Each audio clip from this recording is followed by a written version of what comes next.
사무엘상서 1장 19절에서 28절입니다. 한나는 기도하는 어머니의 모델이고 믿음의 어머니의 모델이고 특별히 믿음으로 자녀를 키운 어머니의 모델입니다. 한나는 그가 하나님의 전에 나가서 기도할 때 엘리 제사장을 통해서 하나님의 예언적 선포를 듣습니다. 자녀가 있을 것이다. 뭐 증거가 있는 게 아닙니다. 그리고 자기가 무슨 확신을 얻은 것도 아닙니다. 제사장을 통해서 그런 얘기를 들었을 때 이 한나는 그 말을 믿었습니다. 그리고 마음의 모든 수심이 다 사라지고 기쁨으로 그의 집에 있는 나마로 돌아가게 됩니다. 빌립보서 4장 6절에 보면 염려하지 말고 근심하지 말고 하나님께 아뢰라. 그러면 하나님께서 너의 생각을, 너의 평강을 지켜주실 것이다. 우리가 할 일은 염려하는 게 아닙니다. 하나님 앞에 아뢰는 겁니다. 뭐 이렇게 해달라 저렇게 해달라 그것보다도 일단 아뢰는 겁니다. 방법이 내게 없다 할지라도. 그러면 내 마음에 근심이 떠나가게 하고 평강을 주시고 그 때가 되면 하나님께서 응답하여 주시는 것입니다. 우리 창세기 30장에 보면은 야곱의 얘기가 나오는데 야곱은 그 부인이 레아와 라헬이었습니다. 야곱은 라헬을 더 사랑했는데 라헬에게는 자식이 없었어요. 야곱은 레아 사이에서 자식을 낳습니다. 라헬이 맨날 이 야곱을 괴롭히는 거예요. 당신이 나를 사랑하면 뭐하냐? 자식도 없는데. 그러면서 얼마나 괴롭히는지 몰라요. 그러니까 야곱이 나중에는 너무 괴로우니까 라헬에게 이런 얘기를 합니다. 내가 하나님이냐? 내 맘대로 어떻게 되는 일이냐? 그렇게 하다가 라헬이 요셉을 낳고 베냐민을 낳다가 아이를 낳고 죽어요. 오늘 이 성경에 보면 이 한나는 엘가나를 괴롭히지 않았어요. 아주 훌륭한 여인입니다. 하나님 앞에 가서 통곡하며 기도하면서도 그 남편에게 아이 낳도록 해달라 이런 얘기를 하지도 않고 하나님의 약속을 믿고 그는 집으로 돌아가서 하나님이 아이를 주실 때를 기다립니다. 그렇게 해가지고 이 얻은 아들이 바로 이게 사무엘이에요. 이 샤마라고 하는 말이 듣는다는 말이고 엘이 하나님이에요. 사무엘이라는 이름의 뜻은 하나님이 들으셨다. 하나님이 듣고 응답하셨다. 아예 이름도 그렇게 지었습니다. 매년마다 하나님 앞에 서원제를 드리러 절기 때 올라가는데 한나가 얘기를 해요. 나는 올라가지 않겠다. 당신이 올라가라. 나는 하나님 앞에 드릴 서원이 있다. 그때를 내가 기다리겠다. 그게 뭐겠습니까? 바로 사무엘을 드리려고 3년 동안 젖되기까지 지금 기다리고 그 아이를 다른 사람의 품에 맡기지 않고 그 아이를 잘 키웁니다. 3살 때까지. 22절에 보면은 오직 한나는 올라가지 아니하고 아이를 젖대거든 내가 데리고 가서 하나님의 집에 영원히 있게 하겠다. 그렇게 하기를 원한다. 이 사무엘은 엘가나의 아들이기도 하고 또 한나의 아들이기도 하죠. 사무엘을 하나님 앞에 드리려고 하면 민수기서 30장에 보면 혼자는 못 드립니다. 이 여자가 소원을 했다 하더라도 남편이 동의를 해야 그 소원을 지킬 수가 있어요. 왜냐하면 가정의 평화를 위해서 이 동의가 반드시 필요합니다. 지금 한나는 하나님의 기적 속에서 이 아들을 낳았습니다. 계속해서 자식을 낳을지 보장도 없습니다. 얼마나 기했겠어요. 그것도 젖을 먹여서 3년을 키웠으니까 얼마나 참 정이 많이 들었겠습니까? 하나님 앞에 드리지 않고 집에서 기르고 싶은 생각이 없었겠어요? 있었을 거예요. 얼마든지 이 한나는 남편의 마음을 흔들어가지고 이웃거리를 만들어서 하나님 앞에 안 드릴 그런 궁리를 할 수도 있었을 겁니다. 그런데 놀라운 것은 한나와 엘가나가 뜻이 같았어요. 우리가 시편 127편에 보면 하나님은 자녀를 주시고 그 자녀는 하나님의 선물이다. 하나님의 상급이라고 말했습니다. 자녀는 하나님 주신 선물입니다. 그리고 우리에게 키워야 되는 의무를 주셔서 우리에게 맡겨주신 겁니다. 따지고 보면 하나님의 자녀예요. 그러면 하나님의 뜻대로 키우는 것이 이게 우리가 해야 될 일이죠. 특별히 그 자녀가 우리 부모가 믿음으로 살 의사가 분명하다. 우리 부모는 믿음에 진실하다. 이게 확인이 안 되면 그 자녀는 믿음으로 살기가 어렵습니다. 그래서 교회 중직자들 이런 자녀들이 믿음으로 안 사는 이유가 뭐냐? 너무 안 좋은 걸 많이 본 거예요. 힘들 때 그냥 원망하고 불평하고 성도들끼리 서로 두고 욕하고 교회에서는 그럴듯한데 전혀 믿음으로 살지 않아.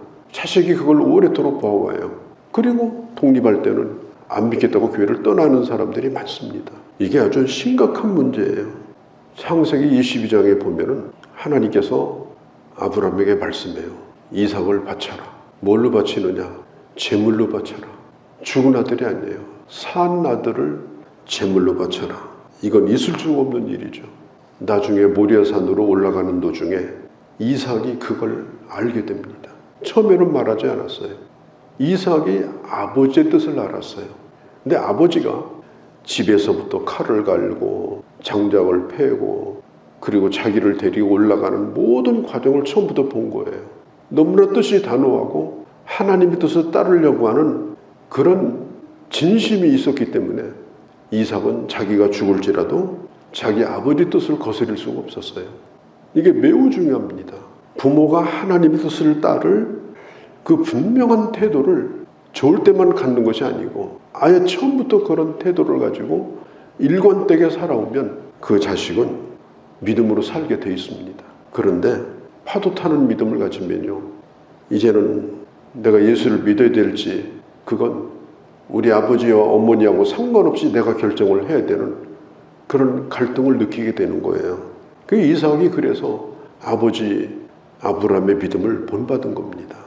우리가 자식을 믿음으로 키운다는 것은 어릴 때부터 뭐 성경 동화를 읽어주고 그런 차원의 것이 아니고 부모가 하나님 앞에서 일관된 태도를 가지고 하나님을 섬기고 교회를 섬기고 그렇게 살아가는 그런 모습이 그게 바로 교육인 것입니다. 오늘 여기 보면은 한나와 엘가나는 부부가 똑같이 뜻이 하나 되었어요. 그래서 사무엘을 하나님께 드리기로 결정한 겁니다. 우리는 언제든지 자녀를 위해서 먼저 기도해야 돼요. 새벽에도 나와 기도해야 되고 예배 때도 나와서 기도해야 되고 모든 일에 있어서 예수 믿으면서 하루도 자식을 위해서 제대로 기도하지 않고 자식 밥만 먹이고 용돈만 주면 그 자식은 어디로 가는 겁니까? 믿음으로 자녀를 위하여 기도하고 내가 믿음으로 살고 믿음으로 키우는 거, 이거 매우 중요한 겁니다. 3년이 됐을 때 엘가나와 한나가 3년 된 수송아지 3마리 밀가루 포도주를 가지고 사무엘을 데리고 하나님의 전에 올라갑니다. 26절에 보면은 한나가 이르되 나는 여기서 내주 당신 곁에 서서 여호와께 기도하던 여자입니다. 3년 만에 이 엘리 제사장을 만난 한나가 하나님의 전에 들어가면서 지금 얘기를 하는 거예요. 내가 3년 전에 여기 와서 술 먹은 여자라고 핀잔하던 그 여자입니다. 하나님이 내게 자식을 주셨습니다. 이렇게 하나님이 축복하셨습니다. 28절에 그를 여호와께 드리겠습니다. 어떻게 드리느냐? 평생을 드리겠습니다. 한나와 엘가나는 그 자녀를 하나님 앞에 온전히 드렸습니다. 2장으로 넘어가 보면 2장 21절에 하나님께서 그 가정을 그냥 두지 않으셨어요. 그 뒤로 아들 3명을 주시고 딸 2명을 더 줬어요. 5남매를 주셨습니다. 그 자식들이 믿음으로 또 잘 자랐습니다. 하나님께서 온전한 헌신을 그리고 온전한 소원을 가지고 살아가는 자에게 어떻게 응답하시고 얼마나 큰 축복을 베풀어 주시는가 오늘 성경이 잘 보여주고 있습니다. 인간의 본능 가운데 가장 원초적인 것이 모성입니다. 그런데 이 어머니는, 이 아버지는 그걸 포기를 하고 하나님께 약속을 지켰을 때 하나님은 사무엘도 그렇게 아름답게 길러주시고 나머지 자녀들도 하나님께서 축복을 하신 겁니다. 이제 왕을 세워야 되는데 사무엘이 다윗의 집에 갔을 때 자식들이 쭉 줄 서 있는데 첫 번째도 왕요, 두 번째도 왕요, 세 번째도 왕요 다 잘났어요. 그런데 사무엘이 하나님의 말씀을 기억합니다. 사람을 외모로 취하지 말라. 그리고 들판에 나가 있는 다윗을 데려오게 해서 기름을 부었어요. 사무엘이 아니었으면 어느 누구도 다윗을 왕으로 못 세웁니다. 그 놀라운 일을 하게 하려고 하나님은 사무엘을 보내주셨고, 그렇게 훌륭한 부모를 또 주셨고, 하나님의 성전에서 말씀으로 믿음으로 자라게 하셨고, 잘 양육받게 하셔서 그 위대한 일을 이루게 하신 겁니다.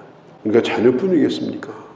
내가 가지고 있는 모든 것, 내 시간, 내 생명, 내가 가지고 있는 물질, 재능, 그 어떤 것도 하나님이 주시지 않은 것이 없어요. 하나님이 주신 것을 드리는 것이 내 것이 아닙니다. 역대상 29장에 보면은 이제 솔로몬이 성전을 다 건축하고, 솔로몬의 아버지인 다윗 왕이 하나님 앞에 감사 기도를 해요. 유명한 감사 기도입니다. 하나님이 주신 것으로 나는 드렸을 뿐입니다. 다윗의 고백이에요. 자기에 있는 것을 다 드렸습니다. 성전만 안 지었지 모든 준비는 다윗이 다 한 거예요. 그런데 이렇게 말해요.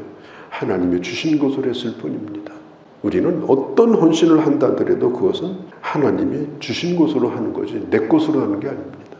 그렇게 생각하고 할 때 하나님이 주신 것들을 책임져 주시고 갑절의 은혜를 베풀어 주시는 겁니다.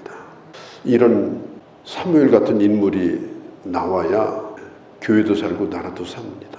이런 인물이 많이 나와야 돼요. 교회에도. 이런 후대가. 그래야 교회가 역사가 생기고 교회 인물이 나고 교회를 지켜가는 그런 후대가 생기는 거예요. 그 책임을 너무너무 못하고 있는 거예요. 현실이 안타까운 거예요. 이 한나나 엘가나 같은 이런 부모가 많이 나와야 합니다. 이런 부모가 나와야 하나님의 역사가 나타나는 겁니다. 우리가 가만히 생각해 보면 하나님이 내게 가정을 주시고 자녀를 주시면서 자녀를 양육하게 하시는 것은 이건 내 울타리의 일이 아니다. 하나님의 역사의 놀라운 일이다. 우리가 이것을 정말 깊이 생각하고 또 하나님 앞에 잘못한 것들을 돌이키고 진심을 다하여 믿음으로 살며 믿음으로 후대를 세워나가는 그런 우리 가정들, 우리 교회, 그래서 하나님의 일의 부흥의 역사가 일어나는 그런 은혜가 끊이지 않기를 진심으로 바랍니다. 주의 말씀을 듣게 하셨습니다. 아버지, 우리가 한 가정을 이루고 자녀를 품에 안고 살아간다고 하는 것이 얼마나 놀라운 일이고 얼마나 큰 일인지를 저희들 앞으로 믿음으로 키워서 하나님의 후대를 또 하나님의 역사의 일을 이어가는 그 사명이 너무나 크고 너무나 엄하기에 저희들은 이 말씀을 다시 한번 듣습니다. 아버지, 한나와 같은 어머니가 교회에 많이 일어나게 하시고 사무엘 같은 일꾼들이 일어나서 이 땅에 하나님의 역사가 끊이지 아니하고 하나님의 교회들마다 하나님의 놀라운 일들이 이어져 갈 수 있도록 주께서 은혜를 베풀어 주옵소서. 주여, 모든 걸 주께 의탁합니다. 우리 주 예수님의 이름으로 기도하옵나이다. 아멘.